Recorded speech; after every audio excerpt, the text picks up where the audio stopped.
Hi, so I think shopping well in the imbibing concept will be quite effective for driving incremental sales. From a personal standpoint, I know that when I start to drink, I get kind of munchy. And so if I was drinking in a grocery store, and we all know how grocery shopping while hungry, how dangerous that is.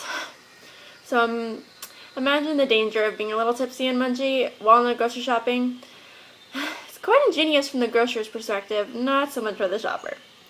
On the other hand, it could create a sense of ease in the shoppers as well, making the shopping experience more enjoyable and relaxed instead of rushed and stressful, which could also make the customer wander around more and see more things they want.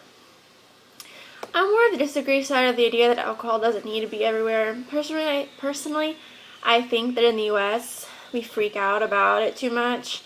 It becomes something it's very bad, and when it's around people and they abuse it.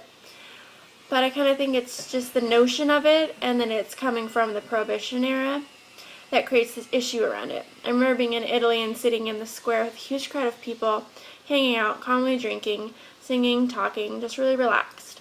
But if that was here, you'd have a huge party, people going crazy and wild and getting plastered.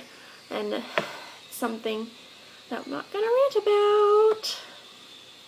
So I think that it could be a good idea for local grocery stores in Washington if this was allowed.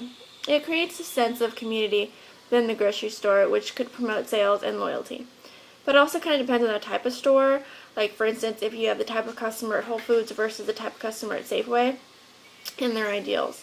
Safeway attracts more like the everyday shopper, whereas like just going around getting the groceries in and out. Well, Whole Foods is more like a healthy upscale store where you get like your parents and your health conscious consumers, and they read labels, walk around slowly.